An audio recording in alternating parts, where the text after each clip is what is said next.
ახლა დიდი სიამოვნებით წარმოგიდგენთ ჩვენ დღევანდელი გადაცემის სტუმრებს. ლევან კალანდაძე ეკონომისტი და იდეის ავტორი, კარჯის, მოძრაობა კარჯის იდეის ავტორი დარიელ ზივზივაძე. მე როგორც კი ჩვენ შევხვდით ერთმანეთს და ვისაუბრებთ ამ ჩემთვის ძალიან მნიშვნელოვან იდეაზე, მინდა გითხრათ, რომ ირთვისვე გადავამოწმე მაინც და ლევანთან დავრეკეთ და მაინტერესებდა რამდენად მართლაც შეიძლება კონდეს დიდი, თქვათ, უკუგება ამ არაჩვეულებრივ ინიციატივას. თუმცა ჩემთვის ეს მართლა ძალიან მომხიბვლელი იყო.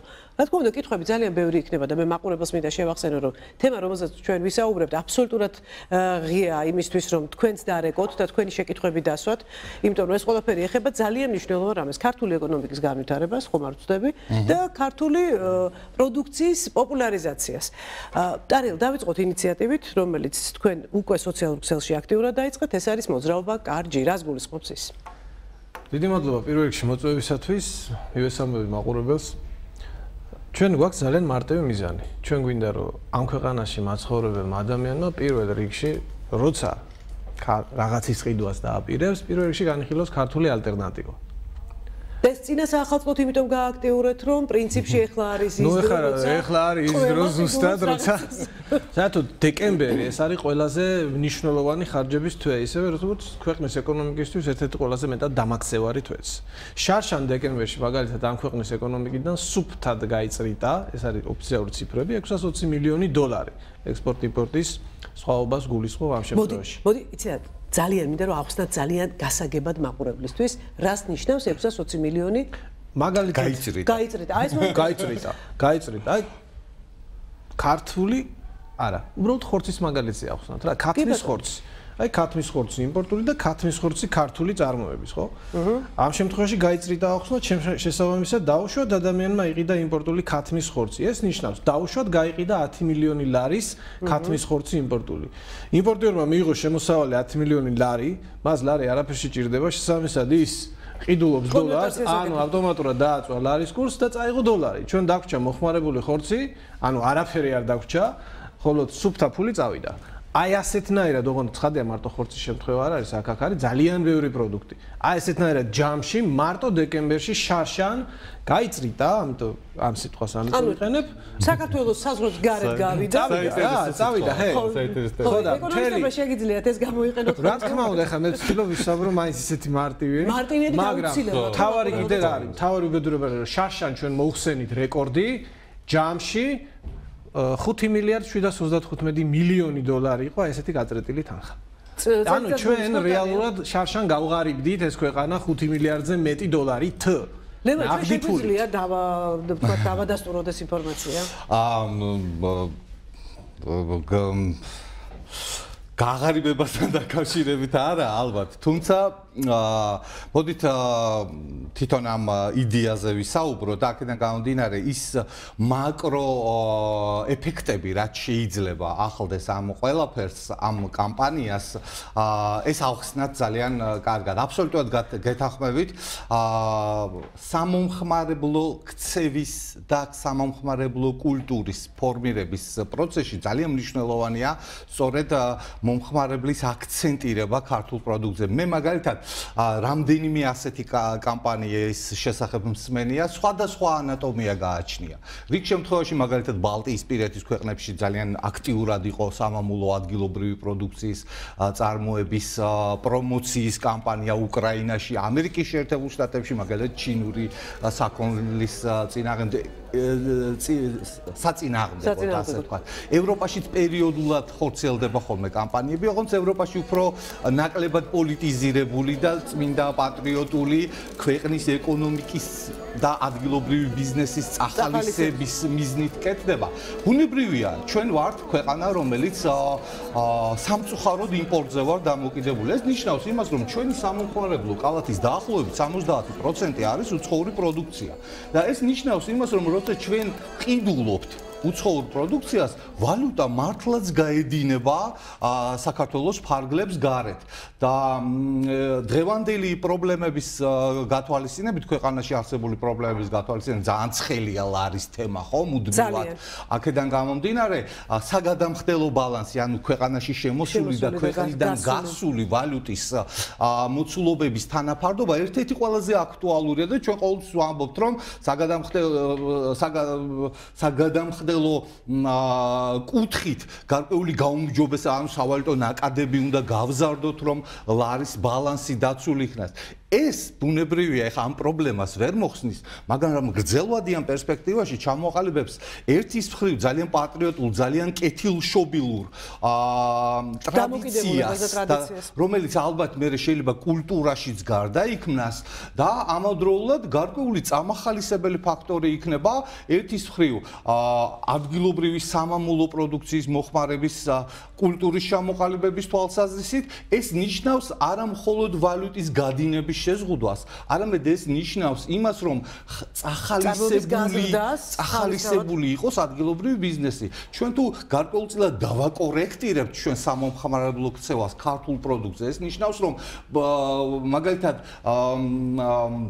პატარა საწარმო, რომელიც 100 ერთეულ რაღაც ხორცის პროდუქტს ყიდა თვის განმავლობაში, მან მომავალ თვეში შეიძლება 150 გაყიდოს, 170, 200 გაყიდოს. ეს ნიშნავს არა მხოლოდ ბიუჯეტში შემოსავლებს.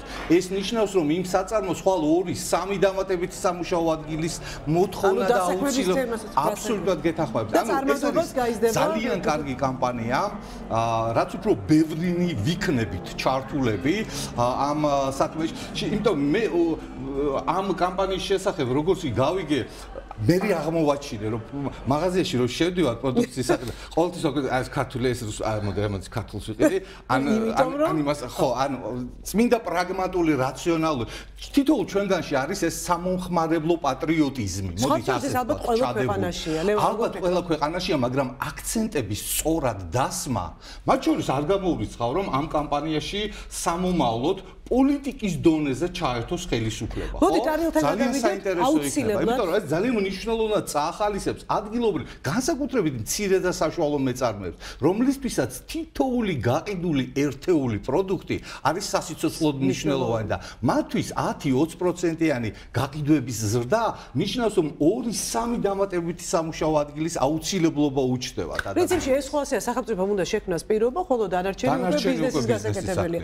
კარგი, მოდით გადავიდეთ კიდე უფრო ღრმად შევიდეთ თქვენი პროექტის, თქვათ, არსში და გავაგებინოთ მაყურებელს.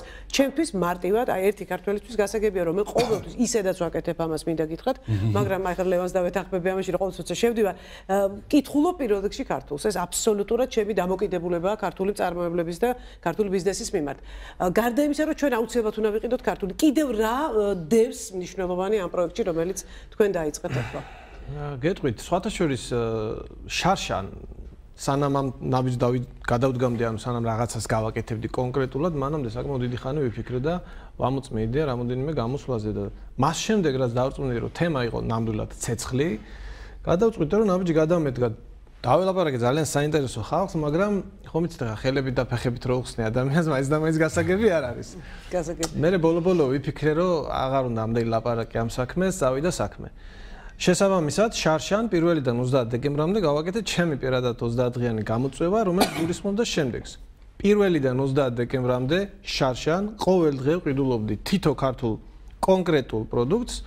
რა თქმა უნდა, იმას მოვიხმარდი, მანამდე სურათს გადავუღებდი, დავწერდი სტატიას, დავდებდი ჩემს გვერდზე და ესე ვაკეთებდი ყოველ დღე. მე შევაჯამე, რა თქმა უნდა, ეს ყველაფერი, სხვათა შორის ძალიან გამიხარდა, როცა მერვე დღეს გაჩნდა პირველი კომენტარი Facebook-ზე. ჩემს პროფილში. მაგრამ დიდი კაპიტალ დაბადება გაქვთ უკვე გაკეთებული ალბათ. აი დროის თვალსაზრისით თუ შევხედავ, ფინანსურად იმდენად არა, მაგრამ აი დღეში მე პირადად სადღაც 4-5 საათს ამ საქმეს უთმობ. მინიმუმ. ეს იყო ჩარშან პირველი ხილვადი ნაბიჯი დეკემბერში, მე ამას მოყვა ჩემს მიერ ამ თემის შეჯამება და უკვე გამოჩნდა თანამოაზრეთა გარკვეული ჯგუფი და 10 ადამიანო ეხლა უკვე თებერვალ-მარტში გავაკეთეთ 30 დღიანი მეგა გამოწვევა და აი იქ უკვე აგორდა კარგი მოძრაობა. პრინციპში იდეა იგივეა, მოვახდინოთ ქართული პროდუქტების და ქართული ბიზნესის პოპულარიზება. მათი მხარდაჭერა, რა თქმა უნდა, გაყიდვების დაშიც. აი ხა საიტი ნელ-ნელა განვითარდა, რამოდენიმე 1000 ადამიანი ყავს. აუცილებლად და მიმართოთ მაყურებელს, კარჯი მოძრაობა, კარჯი ეს არის Facebook-ის გვერდი, თქვენ შეგიძლიათ შებრძანდეთ, დაფიქსდეთ და ლაიქოთ. Facebook-ის გვერდი. საიტიც არის და უბრალოდ დაძებნეთ Google-ში, მარტივად მოძებნით სპეციალურად ზრუნავთ მაგაზეთს.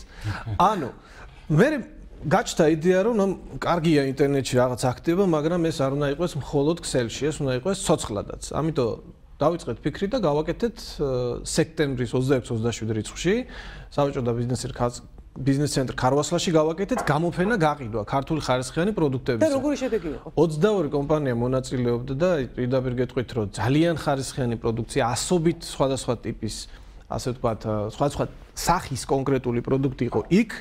2000-ზე მეტი სტუმარი ყავდა, 1200-ზე მეტი კონკრეტული ამორტყმული ჩეკი მაქვს შენახული იმ გამოფენა გაყიდვის მონაგარი. სხვათა შორის მაშინ აგორდა რეალურად ტალღა, იმიტომ რომ ისეთნაირად მოხდა რომ მედიასაც აღმოჩნდა საინტერესო თემა და ჩვენ ნამდვილად არ ველოდით ესეთ გამოძახილს, მაგრამ ფაქტია რომ იმის შემდეგ აგრძელდა მუშაობა მარტო პროდუქტი იყო თქვათ თუ აქ იყო ასევე თქვათ მარტო საკვები ძირითადში რა თქმა უნდა საკვები იყო, მაგრამ იყო ტყავის ნაწარმი, იყო სარწყის საპრიორებელი საშუალებები ქართული იყო, ლედნატურა ქართული, ისეთ რაღაცები იყო, რომ აი მართლა მე თვითონ გამიკვირდა პირველად რა აღმოვაჩინე. თვითონ თქვათ ადამიანები, რომლებიც აწარმოებენ ქართულ პროდუქციას, ისინი მოდიან თქვენთან თქვათ თანამშრომლობაზე ხალისით, აქვთ ამისი რესურსები რომ ნუ მოდი პირდაპირ გეტყვით, რომ 10 კომპანიას ვესაუბრები, ერთი მოდის ისეთ რაღაცაზე, როგორიცაა გამოფენა გაყიდვაში მონაწილეობა, იმიტომ რომ ნუ პრინციპში სექტემბერში არც მიკვირს, იმიტომ რომ ახლები ვიყავით და ცოტა არ იყოს ახალთან. კომპანიაც ახალი იყო. კი, ესეც არის მართალია, ამიტომ რთულია. ხდება სწორედ სახელმწიფოს ხელშეწყობა, აი ამ ზუსტად ამ მიმართულებით, მარკეტინგის მიმართულებით. ცნობადი სახეების ჩართვის, თავად სახელმწიფო ჩინოვნიკების უშუალო მონაწილეობით და ძალიან გადამდებია, მოდით ასე ვთქვათ, პირადი მაგალითი.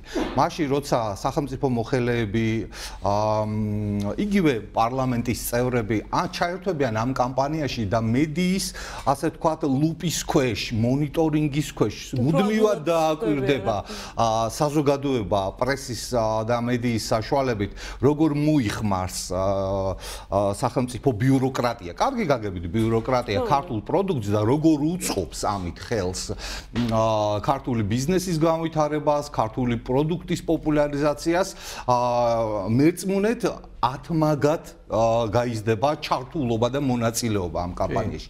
ერთი მნიშვნელოვანი პრობლემა, რაც ზოგადად ქართულ ბიზნესს ახასიათებს, არის ის, რომ ქართული ბიზნესი არის ახალი.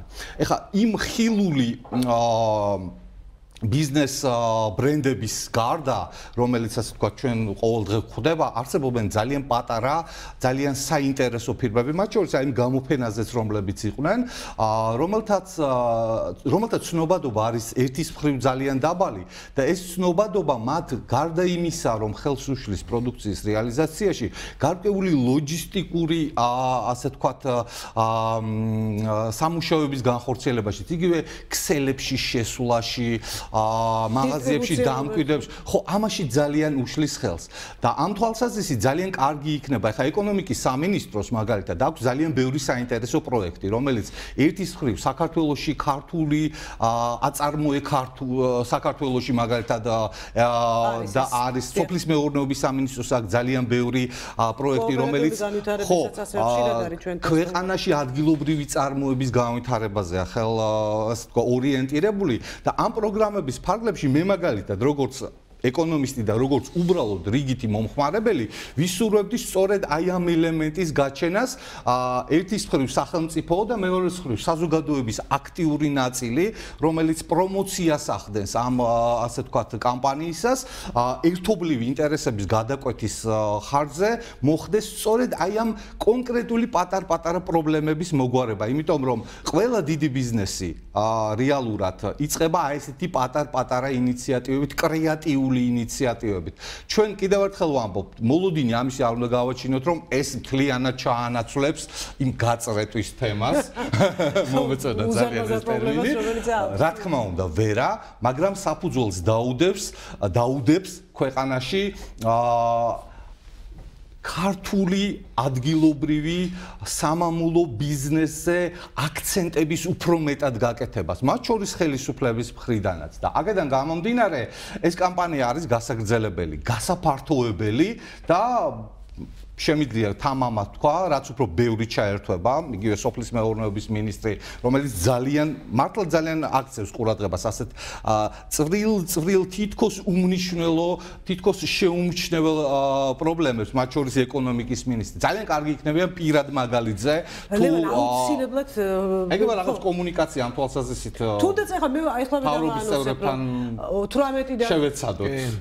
ერთობლივი ძალებით, სიამოვნებით, როგორც მედია ჩავერთვებით ამ თქვა ურთიერთობაში და კომუნიკაციაში, იმიტომ რომ 18-დან 20 დეკემბრის ჩათვლით ქარვასლაში, როგორც ვიცი, პლანზე იმართება ასეთი წინასაახალწლო არაჩვეულებრივი გამოფენა გაყიდვა. მე დარწმუნებული ვარ, რომ ეს ზუსტად ის შემთხვევა იქნება, როდესაც თქვენ ჩეკების რაოდენობა გაცილებით გაგეზრდებათ. აი ეს არის ზუსტად ჩვენი მიზანი, იმიტომ რომ მოდით ესე ვთქვათ, რეალურად მეწამეს კი, პიარი კარგია, ლაპარაკი კარგია, მაგრამ აინტერესებს შედეგი. მის შედეგი არის გაყიდვა. ამიტომ აქცენტს ჩვენ ვაკეთებთ ცნობადობა გაყიდვებზე. შესაბამისად, ცნობადობისთვის აი აქ რასაც ვაკეთებთ, ეს არის ცნობადობის მხარე, მაგრამ გაყიდვები არის ის, რასაც მრიცხველი დაწერს იქ 18-დან 20-მდე. და საერთოდ ყველაფერი შედეგებით ფასდება, ხო მართლა? რა თქმა უნდა. უბრალოდ აი, მოდით ესე ვთქვა, თლიანობაში უნდა შევხედოთ ახლა დავუშვათ, არა მხოლოდ საქმიანობას, არამედ ღონისძიებასაც და ყველაფერს ახლა. მოდი, ტარიელ, სანამ გადავალთ ღონისძიებაზე, არ დაგავიწყდეს, რომ ღონისძიებაზე უნდა გავაგრძელოთ საუბარი. ორი პატარა კითხვა მაქვს, რომელიც ასევე ორივეს გეხებათ. რამდენად შეძლებს ქართული პროდუქცია კონკურენცია გაუწიოს იაფასიან შემოსულ იმპორტირებულ ვთქვათ საქონელს თქვენ მოიხსენებათ ალბათ რომ ჩვენი ქვეყანა არც ისე სამწუხაროდ მე ძალიან ვწუხარო ეს უნდა თქვა მაგრამ ეს ასეა ვერ ჩამოყალიბდა ჯერჯერობით თქვა საშუალო ფენა იმდენად ძლიერად და ისეთი რაოდენობით და ისეთი პროცენტულობით საქართველოში რომ აი ეს ფაქტიურად აღარ არსებობდეს ეს პრობლემა ხო ჯერჯერობით ჩვენ ამ პრობლემის წინაშე ვდგავართ რამდენად გაუწევს კონკურენციას ორივესთან ეს შეკითხვა შემდეგ ვექნება მეორე შეკითხვა კი ბატონო მაშინ ხო მე ჩემ მეგობართან ერთად მოვედი ხშირად დამაქვს ხოლმე ტელევიზიაში ეს არის რკინის ლარიანი და ამ რკინის ლარიანის მაგალითზე მინდა ახსნა ძალიან ბევრი რაღაც და მათ შორის გავცე პასუხი თქვენ შეკითხვას. საერთოდ როცა მიდიხარ და რაღაცას ყიდულობ, ხო? ჩვეულებრივ ეს გადასული იმდენად ჩვევაში არის გადასული რაღაც უკვირდები ეტიკეტის საკითხაზე აღარ მაქვს საუბარი. აი ეტიკეტზეც არის შემდეგი შეკითხვა. შეიძლება ეტიკეტზე ეწეროს ქართულად, მაგრამ ეს არ იყოს ქართული პროდუქცია ამ შემთხვევაში. სახელმწიფოს ჩარეულობა, ჩართვა სწორედ აქ არის საჭირო, სადაც არ უნდა დაიგნეს. კი, მანდ იმხელა პრობლემებია, მაგას გარწმუნებდი, რომ სამი გადაცემა არ ეყოფა. დავდევნოთ ჩვენ ყოველდღიურად ეთერში პრობლემა არ აქვს. ფოკუსირებას გავაკეთებ რაზე? გაზრებულად ყიდვაზე. არა უბრალოდ ყიდვაზე, არამედ გააზრებულად. აი, რას ნიშნავს ხა რას ვამბობ? აი ეს ლარიანი, ხო? მე ამ ლარიანით შემიძლია ან ვიყიდო ქართული წარმოების იგივე ქათმის ხორცი, ან ვიყიდო შემოტანილი ქათმის ხორცი, ხო? თუ მე ამ ლარიანს დავხარჯავ გარწმუნებთ ამის უკან სათანადო კვლევა არის, ხა ყველა ციფრის დასაფუთება შემიძლია ძალიან მარტივად. ოღონდ ახლა დრო არ გვაქვს მაგისთვის. თუ ამ ლარიანით მე ვიყიდი იმპორტულ ხორცს მე ეროვნულ ეკონომიკაში შევქმნი დაახლოებით 25 თეთრის დოლარს. თუ ამ ლარიანით მე ვიყიდი ქართულ ხორცს და ვინც შემოსავალს მიიღებს, ასევე იყიდის ქართულ ნაწარმს. იქ ვინც შემოსავალს მიიღებს, ასევე იყიდის ქართულ ნაწარმს, პოტენციურად ჩვენ ვღებულობთ 16-ჯერ მეტ დოლარს აი ამ ერთი ლითონის ლარიანით. ყოველ შემთხვევაში ვისაც ეს შეუძლია, მას შეუძლია მოსახლეობის 30-40% არის დაახლოებით ის, ვისაც შეუძლია არ მიაქციებს ყურადღება იმ ფასში ოდნავ განსხვავებას, რომლითაც იმპორტული ხშირად უგებს ხოლმე ქართულს, მაგრამ მე შემიძლია ჩამოგითვალო, თუმცა ჩვენი რეკლამის კანონი არ იძლევა მაგის საშუალებას, რომ ჩამოვთვალო მე ღიად ბრენდები, მაგრამ ჩამოვთვალო შემიძლია კონკრეტული ბრენდები, რომლებიც ფასითაც უგებენ იმპორტულს და ხარისხითაც უგებენ. უბრალოდ მომხმარებელმა მათ შესახებ არის ვადასტურებ, რომ არის.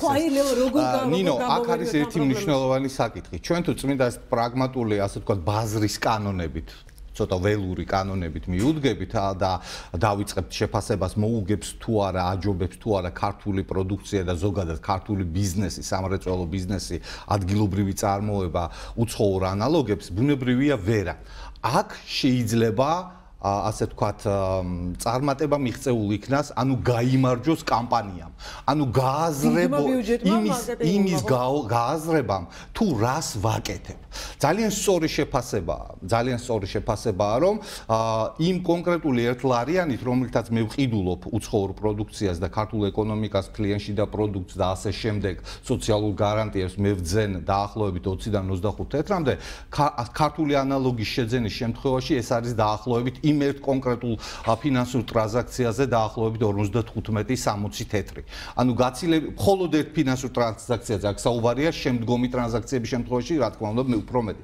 ანუ ამის გააზრება არის ძალიან ძნელიც ამავდროულად და ამავდროულად ძალიან მნიშვნელოვანიც. მაგრამ ერთია რამდენად შეიძლება გააკმაყოფილოს ქართულმა ბიზნესმა ის სტანდარტი, რასაც მაგალითად უცხოური ანალოგი ვთავაზობ. ალბათ ვერა, თუმცა ძალიან ბევრი მიმართულებით ძალიან ბევრ სასაქონლო ჯგუფებში შეიძლება მოძიებული იქნას ის კარგი გამონაკლისები, რომელშიც მართლაც ქართული პროდუქცია, როგორც ხარისხობრივი, ისე გემოვნური, ისე ეკოლოგიური თვისებებით ჯობს და ამავდროულად ფასითაც თუ მეტია, თუ ნაკლები არა, იგივე რანგის არის, რაც უცხოური ანალოგი. ასე რომ თავარი არის ამ ეს ქცევა იყოს გააზრებული და ჩვენ თვითონ ვიყოთ დაინტერესებული, ჩვენ თვითონ ვეძიოთ. ამავდროულად კამპანიის ფარგლებში მაქსიმალურად უნდა იყოს ეს ინფორმაციაზე წვდომა საზოგადოებისთვის უზრუნველყოფილი და მაქსიმალურად სწორი მესიჯები გაკეთდეს კონკრეტულ სასაქონლო ჯგუფს. მე მესმის რომ რეკლამის თვალსაზრისით ეს რთულია, მაგრამ ეს ეხება ქვეყნის ხვალინდელ დღეს. არ ვიცი როგორ შეიძლება მოილაპარაკოთ ტელევიზიებმა, როგორ შეიძლება ჩაერთოთ ამ კამპანიაში. მოდი ნუ მოვერიდებით ერთი კონკრეტული ფერმერის, ერთი კონკრეტული მეწარმის, რომელიც სადღაც მიყრუებულ სოფელში ან რომელიღაც ჩიხში პატარა საწარმო აქვს და აკეთებს. მოდი გავუკეთოთ ამ ადამიანებს რეკლამა რა. მე გვიდებით თუნდაც ნუ გადავახტევიდებთ, ნუ რაფერს ვიცოდეთ რომ ეს ადამიანი არის ხვალინდელი დღე ქართული ეკონომიკის და ეს არის ხვალინდელი შემოსავალი თქვენთვისაც რეკლამის საკითხ როცა გაიზრდებიან. ასე რომ რაღაც ერთობლივი ხედვაა ჩამოსაყალიბებელი და მე ვისურვებდი რომ ამ კამპანიის ფარგლებში, რომელიც დღესდღეობით უკვე გამოფენების რანგშია გადასული, მეორე ეტაპი იყოს ხელისუფლების მოხელეების ჩართვა, მესამე ეტაპი იყოს მედიის აქტიური ჩართვა კონკრეტულ ბრენდებთან მიმართებაში და ყველაზე მნიშვნელოვანი ეს იქცეს სახელმწიფო პოლიტიკის ნაწილად. აი მაშინ შეგვიძლია ვთქვათ რომ თქვენი მისიაც შესრულებულია და ამან ყველაფერმა იმუშავა. სხვაჩვენს კიდევ ერთი მეტარი არ გავიწყეთ, კიდევ ერთი ძალიან მნიშვნელოვანი თემა, რაც მე მინდა მაყურებელს მივაწოდო, რომ ლევან, თავარი გამოგჩა მე მგონი, რომ ეს არის ჩვენს ჯანმრთელობაშიც ჩადებული ინვესტიცია, როცა შენ ჯანსაღს აკვებს ღებულობ, ბუნებრივია რომ მეტადაც ნინო, ერთი მნიშვნელოვანი საკითხია ის, მოდი ასე ვთქვათ, სირთულეები, რაც ქართულ ეკონომიკას ახასიათებს, გარკვეულწილად მედლის მეორე მხარეც აქვს. მაგალითად, სოფლის მეურნეობაში, რატომ არის ქართული პროდუქტი ეკოლოგიურად და გემოვნური თვისებებით უკეთესი? ეს არის შედეგი იმ ცუდი მდგომარეობისა, რომელიც მაგალითად სასუქზე ხელმისაწვდომობას ზღუდავს, ხო? ეს ცუდი, ასე ვთქვათ, კომპონენტი თავისთავად კარგის მატარებელიც არის, იმიტომ რომ ჩვენთან ნაკლები აქვს სასუქი, ნაკლებს იშვებიან და აქედან გამომდინარე, ხო, აი მაგალითად ერთ კონკრეტულ პროდუქტთან დაკავშირებით, კარტოფილთან დაკავშირებით. ქართული კარტოფილი გადის სომხეთში, გადის ეგვიპტეში და საცალო ქსელში სარეალიზაციო შემოდის ამ ქვეყნებიდან. მთელი ეს ჩვენი მეზობელი ქვეყნები დაინტერესებული არიან ქართული კარტოფილის გატანით. იმიტომ რომ უბრალოდ შამქიმიკატების, პესტიციდების დონის მიხედვით ჩვენი დღეს არსებული კარტოფილის სტანდარტი უტოლდება თითქმის ევროპულ სტანდარტს. და როგორ დავაკავოთ ეს ყველაფერი, რომ იყოს ჩვენს საკუთარ სამშობლოში და არ გავიტანოთ ეს ამას მარტო ჩვენ ვერ შევძლებთ, ამაში გვჭირდება სახელმწიფო დახმარება. თქვენი ხედვა როგორია ამასთან დაკავშირებით? ჩემი ხედვა არის ძალიან მარტივი. უბრალოდ უნდა ვიყიდოთ ქართული. ძალიან მარტივი. ეხლა შეიძლება ამაზე ვისაუბრო საათები, მაგრამ მარტო ეს არ კმარა. წარმოიდგინეთ, მარტო ის რომ ეხლა წავიდე ეხლა სტუდიიდან და ვიყიდო ქართული პროდუქტი, ჩემთვის ეს არ კმარა. არ კმარა რატო? იმიტომ რომ ეს უნდა არა მხოლოდ იყიდო, არამედ ეს ქმედება უნდა აჩვენო კიდეც. აი ამიტომ გავაკეთე მე შარშან დეკემბერში ჩემი პირადი გამოწვევა. ზუსტად ქცევა რომ აჩვენო. ეხლა ვიდეოს ვერ გადავიღებ ყოველ ჯერზე, მაგრამ ფაქტია რომ მე შემიძლია სურათი გადავიღო და ვაჩვენო. იგივეს ვაკეთებდი თებერვალ მარტში, იგივეს ვაკეთებ მთელი წელი და იგივე დავიწყეთ გუშინ. ძალიან ბევრმა ადამიანმა კარჯის Facebook გვერდზე ყველა ანუ ეს არის თქვა გლობალური გამოწვევა 30 დღიანი, რომელიც მონაწილეობს ძალიან ბევრი ადამიანი, იმდენად ბევრი რომ მე თვითონ ძალიან მიგვირს. ყოველ დღე უბრალოდ შეიძლება შევიდეს ნებისმიერი ადამიანი და ნახოს თავისი თვალით რომ დავდე პირველი პოსტი საღამოს გუშინ 10 საათზე და იმას კომენტარების სახით მოყვება ერთი სურათი, მეორე სურათი, მესამე და იცი რამდენიმე ახალი გავიგე მე თვითონ. დაწყებული პელმენიდან დამთავრებული თუნთუში ჩათვლით მიბიძგეთ რომ გადაცემის შემდეგ წავიდე მარკეტში ვიყიდო შეგნებულად მიზანმიმართულად ქართული პროდუქცია და ზუსტად მაგას Facebook-ზე საღამოს დავყო. მაგრამ თავარი ის არის რომ შორის მე შევამოწმებ, იმიტომ რომ მედიას კონტროლი ევალება აბსოლუტურად. თავარი არის რომ ჩვენ ეს ქცევა ვაჩვენოთ და მინდა გითხრათ რომ ამას ხედავს ბევრი და ზუსტად ეს არის ის ქცევა ბაცილა რომელიც გვინდა რომ ჩვენ გავავრცელოთ ქცევა გავხადოთ ხილული რომ სხვამაც დაინახოთ ერთმა ხოთაშორის მიაწერა რა ღადაობ თუ აქო ანუ რა არ დაგიჯერა ვერ მიხვდა უცებ მაგრამ უცებ რა უხსანი უცებ მიხვდა რა ფაქტი ის არის რომ ეს ჩანს არა მხოლოდ სოციალურ ქსელში არა მოსაზრებები არ ყოფილა თქვა ისეთი როგორც იცოცხლეთ ხო რამდენიც გინდათ და რა აი რას უკავშირდება ეს კრიტიკა ძილით მაგრამ საერთოდ მიყვარს კრიტიკოსები და პესიმისტები უმეგობრდები ხოლმე კამათის მერე იმიტომ რომ მაინც ერთადზე ვჩევი ხო აი ამ თემაში მთავარი არგუმენტი რა არის კრიტიკის აი ეს პოპულისტობთ და ასე შემდეგ და ასე შემდეგ ანუ აი მთავარი რა არის რომ ქმედების მიღმა დაინახოს შინაარსი ამას სამწუხაროდ ყველა ვერ ხედავს მაგრამ მთავარი არის რომ ვისაც გვაინტერესებს ისინი ვხედავთ და შესაბამისად ვისაც გვაინტერესებს ისინი გავაკეთებთ მთავარი მარტო ეს არ არის რა თქმა უნდა მთავარი არის რომ ეს ქცევა იყოს გადამდები და რაც ეხლა ბატონმა ლევანმა თქვა რომ ამას გაგრძელება უნდა მოყვეს ნაბიჯ ხა რა თქმა უნდა უცებ ბევრი არაფერი მოხდება მაგრამ დღეს ერთი დაინახავს ხდება ამ ქვეყანაში კონკრეტული ქმედებები რაც არის სამაგალითო ისევ და ისევ ცნობადი სახეებისგან უბრალოდ ამას უნდა მეტი სისტემატიზაცია როგორ მივხვდეთ რომ პროდუქცია ქართულია აი ეს 3 წუთი და $1,000,000 შეკითხვა ნინო მე რა ძალიან რთული თემა აი მე პირადად თავიდან მეგონა რომ დავუშვათ შტრიხ-კოდი 486 თუ იწყებოდა ის ხო ქართული კარგი ხანი მეგონა არ არის ეგრე არა იგივე ქათამთან დაკავშირებით რა ეს თქვენ ბრძანეთ შეიძლება დაფასოებული ქათამი შტრიხ-კოდის ქართული იყოს ნიშანდებად made in Georgia წარმოებულია საქართველოში კონკრეტული მისამართითაც იყოს მითითებული მაგრამ ეს იყოს ერთ შემთხვევაში ქართული ანუ ქართული ფერმის მიერ გამოყვანილი და გამოზრდილი ქათმის ხორცი და მეორე შემთხვევაში ეგრეთ წოდებული მხოლოდ პაკეჯინგი გაკეთეს საქართველოში ანუ გაყინული ხორცი იყოს ქათმის შემოტანილი და შეფუთული ამ შემთხვევაში მომხმარებლისთვის ეს არის ძალიან რთული იმიტომ ვამბობ კონკრეტული ბიზნეს кейსების სწორად მიტანა მომხმარებლებს ეს უკვე ნიშნავს იმიტომ რომ მე როცა ვიცი რომ ერთი კონკრეტული ფერმერი რაღაც ბრენდი რაღაც რომელიც ნანახი მაგრამ აი ძალიან მნიშვნელოვანი რა არის რა მაქვს ნანახი და განსაკუთრებით ტელევიზორში ახლა რაღაც რომ მაქვს ნანახი ის ყოველთვის მახსოვს რომ ის ქართულია იმიტომ რომ ჩვენ დღეს სამწუხაროდ არჩევანი ბევრი არა გვაქვს და რასაც ვნახულობთ ხილული რაც არის ფერმა პატარა მეურნეობა პატარა საწარმო ყოველთვის გვამახსოვრდება ამიტომ აქვს თუნდაც რამდენიმე წამი კონკრეტული ბიზნესის კონკრეტული მეურნეობის გამოჩენას ტელევიზორში და იმიტომ ვითხოვ ხოლმე ყოველთვის რომ აჩვენეთ ეს ხალხი თავისსავე მოქალაქეებს ისინი ერთგული კლიენტები იქნებიან ძალიან დიდი ხნის, ძალიან ბევრი წლის განმავლობაში. სხვათა შორის საზოგადოებრივ მაუწყებელს აქვს ეს პროექტები ძალიან ხშირად ეთერში. სოციალური რეკლამის კუთხით. აბსოლუტურად. სხვა შორის ფანტასტიკური იდეა მომივიდა ახლა თქვენგან ინსპირირებული აბსოლუტურად აი თქვენ ორი სტუმრისგან ეს იდეა, რომ საზოგადოებრივ მაუწყებელს შეიძლება უნდა ევალებოდეს კიდევაც და ესეც სახელმწიფოს გადაწყვეტილების მიღების თემაა, რომ ხელი შეუწყოს ქართულ წარმოებას და ჩვენ აუცილებლად ვეცდებით, რომ რეალური სივრცის სახელით რაღაცნაირად ინიციატივით შევიდეთ, რომ მოგვეცეს საშუალება რომ ქართულ წარმოებას საშუალო თქვენ ამ მაგალითს მიბაძავენ სხვები დარწმუნებული 100%. იმიტომ რომ მე დაახლოებით ვიცი რა თქვათ სარეკლამო თანხებზე და ბიუჯეტებზეა საუბარი უცხოური კომპანიების შემოსვლის პერიოდში და ეს მილიონებს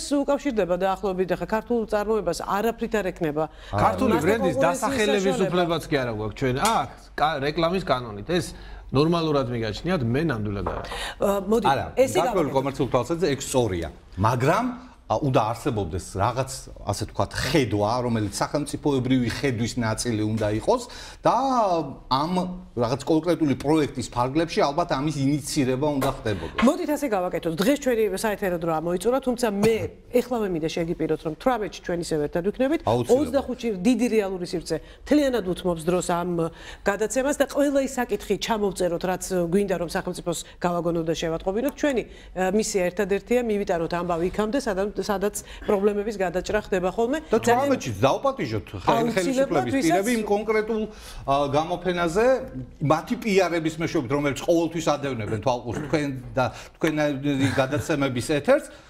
არის კონკრეტული ღონისძიება, კონკრეტული ქართული წარმოების პრეზენტირება და გააგებინეთ თქვენს მინისტრის მოადგილეებს, ბატონებო და ქალბატონებო და მოიყვანეთ ეს ადამიანები ამ გამოფენაზე. ახლა კიდევ ერთი ქართული ნაწარმოები ეთერში, ეს არის მოამბე, რომელსაც ჩვენ უთმობთ დროს და რამდენიმე წუთში დაგიბრუნდებით. მადლობა მობრძანებისთვის.